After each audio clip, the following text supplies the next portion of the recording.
Hello guys ഇത് ഒരു 2000 രൂപയുടെ അടിപൊളി മെക്കാനിക്കൽ കീബോർഡാണ്. കോസ്മിക് വൈറ്റിൻ്റെയാണ്. കോസ്മിക് വൈറ്റിൻ്റെ റെഡ് സ്വിച്ചസ് വരുന്ന കീബോർഡ്. റെഡ് സ്വിച്ചസിൻ്റെ പ്രത്യേകത എന്ന് പറഞ്ഞു കഴിഞ്ഞാൽ ഇതാണ് റെഡ് സ്വിച്ച് എന്ന് പറഞ്ഞാൽ ഈ കീബോർഡിൻ്റെ അകത്ത് പറഞ്ഞാണ് റെഡ് സ്വിച്ച് കണ്ടത്. ഈ സ്വിച്ചിൻ്റെ കളർ റെഡാണ്. ഇത് ഇവരുടെ തന്നെ സ്വന്തമായിട്ട് ഇറക്കിയ റെഡ് സ്വിച്ചാണ്. ഈ റേഞ്ചിൽ റെഡ് സ്വിച്ചസ് കണ്ടുപിടിക്കാനേ ഭയങ്കര പാടാണ്. ഇതിൽ വരുന്ന റെഡ് സ്വിച്ചസ് ഒരു രക്ഷയില്ലാത്ത റെസ്പോൺസീവാണ്, അടിപൊളി സൗണ്ടാണ്. എനിക്കിതിൽ ഞാൻ റെഡ് സ്വിച്ചസ് പ്രിഫർ ചെയ്യാനുള്ള കാര്യം കീബോർഡ്സിലെന്ന് പറഞ്ഞു കഴിഞ്ഞാൽ ഞാൻ സ്ട്രീം ചെയ്യുന്നതുകൊണ്ട് മൈക്ക് ഇങ്ങനെ എപ്പോഴും ഇങ്ങനെ കീബോർഡിൻ്റെ മേളിലാണ് വരുന്നത്. അല്ലെങ്കിൽ നിങ്ങളിപ്പോൾ കളിക്കുമ്പോഴും നിങ്ങൾ മൈക്ക് യൂസ് ചെയ്യണവരായിരിക്കുമല്ലോ. മൈക്ക് എനിക്ക് ബ്ലൂ സ്വിച്ചസ് ആകുമ്പോൾ ഭയങ്കര ടാക്ടൈലാണ്. റെഡ് സ്വിച്ചസ് ആകുമ്പോഴത്തേക്കും ലീനിയർ സ്വിച്ചസ് ആണ്. നമുക്ക് ഈ ടൈപ്പ് ചെയ്യുമ്പോഴേ സൗണ്ട് ഉണ്ട്, പക്ഷേ എന്നാലും ഒരുപാട് ആൾക്കാർക്ക് കൂടെ കോളിലിരിക്കുന്നവരല്ലേ കളിക്കുന്നവർക്ക് ഡിസ്റ്റർബൻസ് വരുന്ന ഒരു സൗണ്ടല്ല റെഡ് സ്വിച്ചസ് പ്രൊഡ്യൂസ് ചെയ്യുന്നത്. അപ്പോൾ അതുകൊണ്ടാണ് ഈ കീബോർഡ് ഞാൻ മേടിക്കാൻ ഒരു മെയിൻ കാര്യം. കോസ്മിക് വൈറ്റിൻ്റെ ഫയർഫ്ലൈ 10 keyless ആണ് കീബോർഡ്. 10 keyless എന്ന് പറയുമ്പോഴത്തേക്കും ഇതിൽ മറ്റേ ഈ സൈഡിലുള്ള മറ്റേ സാധനമൊന്നുമില്ല, നമ്പർ പാഡൊന്നുമില്ല.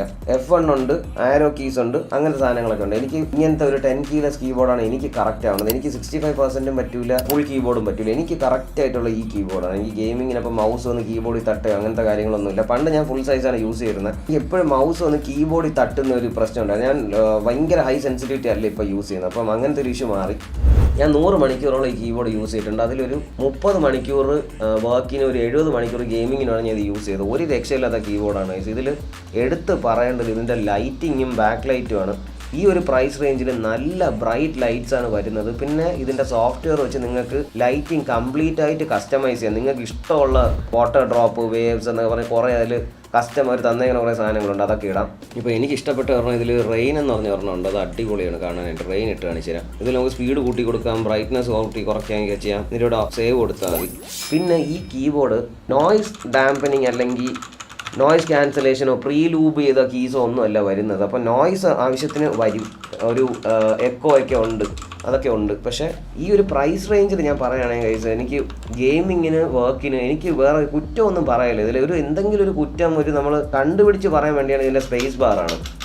ഇതിൻ്റെ സ്പേസ് ബാർ റെസ്പോൺസീവും കാര്യങ്ങളൊക്കെ തന്നെയാണ്. പക്ഷേ എനിക്ക് ഈ സൗണ്ട് സ്പേസ് ബാറിൻ്റെ എനിക്ക് ഒട്ടും അങ്ങോട്ട് ഒരു സാധാരണ ഒരു കീബോർഡിൻ്റെ സ്പേസ് ബാർ പോലെ ഉണ്ട്. പക്ഷേ എന്ന് വെച്ചാൽ റെസ്പോൺസീവ്നെസ്സോ കാര്യങ്ങളൊന്നും കുറവില്ല. പക്ഷേ സൗണ്ട് ഒട്ടും കൊള്ളില്ല. അങ്ങനെയൊക്കെ നോക്കി എടുക്കണവരാണെങ്കിൽ. പിന്നെ ഹോട്ട് സ്വാപ്പബിൾ ആണ് സ്വിച്ചസ്. നിങ്ങൾക്ക് കീസ് മാറ്റാം, അതിൻ്റെ അകത്തുള്ള ഇത് മാറ്റാം. ഇതോടെ ഊരി എടുത്തിട്ട് നിങ്ങൾക്ക് മാറ്റി വേറെ സ്വിച്ചസ് വയ്ക്കാം. അങ്ങനെ ചെയ്യണവരാണെങ്കിൽ. ഹോട്ട് സ്വാപ്പബിളുടെ ഗുണം എന്തെങ്കിലും എനിക്ക് ഇപ്പോഴും പറഞ്ഞു. എനിക്ക് അങ്ങനെ കസ്റ്റമൈസ് ചെയ്യണമെന്നൊന്നുമില്ല. കീബോർഡ് തരണത് സ്റ്റോക്ക് ആയിട്ട് ഉപയോഗിക്കുക എന്നുള്ളൊരു ഇതാണ്. ചിലവർക്കൊക്കെ അത് ഭയങ്കര ഇഷ്ടമായിരിക്കും. ഇതിൻ്റെ വെയിറ്റ് ഒരു 1 kilogram ആണ് വരുന്നത്. 1 kg വരും. ഇതിൻ്റെ ബിൽഡ് ക്വാളിറ്റി പറയുകയാണെന്നുണ്ടെങ്കിൽ പ്ലാസ്റ്റിക് ആണ് വരുന്നത്. അതിൽ മെറ്റൽ പ്ലേറ്റിംഗ് ചെയ്തിട്ടുണ്ട്. ഒരു പ്രീമിയം ഫീലിന് വേണ്ടിയിട്ട് ചെയ്തിട്ടുണ്ട്. ഈ പൊക്കി വയ്ക്കുന്ന സാധനമുണ്ട്. വേണമെങ്കിൽ ഹൈറ്റ് പൊക്കിയും കൂട്ടുകയും താക്കുകയൊക്കെ ചെയ്യുന്നുണ്ട്. ബാക്കിൽ ഈ സാധനമുണ്ട്. കേബിൾ വന്നിട്ട് ബ്രേഡഡ് കേബിൾസ് ആണ് വരുന്നത്. ബ്രേഡഡ് കേബിൾസ് ഡിറ്റാച്ചബിൾ അല്ല, ഇവിടെ നിന്ന് ഡിറ്റാച്ചബിൾ അല്ല ഇത്. അപ്പം അതിൻ്റെ ഒരു പ്രശ്നം എന്ന് പറഞ്ഞു കഴിഞ്ഞാൽ ഇനി കേബിളിൽ വല്ല കംപ്ലൈൻറ്റോ അല്ലെങ്കിൽ വല്ല പട്ടി അടിക്കുകയോ അങ്ങനെ അത് വരില്ല. വന്നു കഴിഞ്ഞാൽ കീബോർഡ് മാറ്റേണ്ടി വരും. തീരെ ലോ ക്വാളിറ്റി പ്രോഡക്റ്റ് യൂസ് ചെയ്യുന്നൊരു ഫീലൊന്നും ഇല്ല. എനിക്കിത് സത്യം പറഞ്ഞാൽ പേഴ്സണലി ഞാൻ പേപ്പറിൽ റിസർച്ച് നടത്തി ഒരു 4-5 കീബോർഡ് ഷോർട്ട് ലിസ്റ്റ് ചെയ്ത് റിസർച്ച് നടത്തിയിട്ട് മേടിച്ചൊരു പ്രോഡക്റ്റാണ്. റാൻഡമായിട്ട് മേടിച്ചൊരു സാധനമല്ല. അപ്പോൾ എനിക്ക് സത്യം പറഞ്ഞാൽ കൈ കെട്ടി ഉപയോഗിച്ച് ഒരു 100 മണിക്കൂർ പ്ലസ് ഞാൻ ഉപയോഗിച്ചിട്ടുണ്ട്. ഈ കീബോർഡാണ് ഞാൻ ഏറ്റവും കൂടുതൽ ടെസ്റ്റിങ്ങിന് ഉപയോഗിച്ചിട്ടുള്ളൊരു സാധനം. പെർഫോമൻസ് വൈസ് പറയുകയാണെന്നുണ്ടെങ്കിൽ ആൻറ്റി ഗോസ്റ്റിംഗ് കീസ് ആണ് വരുന്നത്. ഇപ്പോൾ 2-3 കീ ഒക്കെ ഞെക്കിയാൽ ഒരു കീ രജിസ്റ്റർ ആയിരിക്കുന്ന സമയത്ത് അടുത്ത കീ രജിസ്റ്റർ ആവാതിരിക്കുക, അങ്ങനെയൊന്നുമില്ല. ആൻറ്റി ഗോസ്റ്റിംഗ് ഉണ്ട്.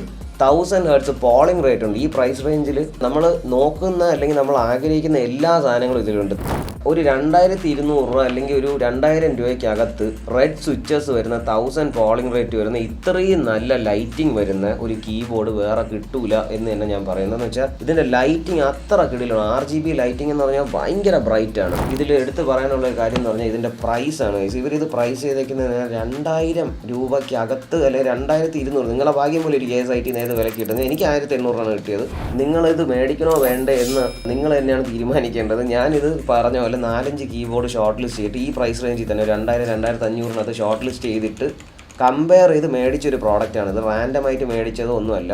മേടിക്കാനുള്ള കാര്യം 1000 പോളിംഗ് റേറ്റ്, റെഡ് സ്വിച്ചസ്, ഇതിൻ്റെ ലൈറ്റിംഗ്. അപ്പോൾ ഇത് കാണാനായിട്ട് നല്ല രസമുള്ളൊരു കീബോർഡും പെർഫോമൻസും അടിപൊളിയാണ്. അപ്പോൾ ഇഷ്ടപ്പെട്ടാൽ മേടിക്കുക. ഇതിൻ്റെ ലിങ്ക് ഞാൻ മേടിച്ച സൈറ്റ് എനിക്ക് 1835 എന്തോ ആയി. ആ ലിങ്കും അവിടെ പ്രോഡക്റ്റ് ഇപ്പോൾ അവൈലബിൾ ആണ്. ഞാൻ വീഡിയോയിൽ ഇട്ടേക്കാം. Thank you guys, love you all. This moment I am signing off. By.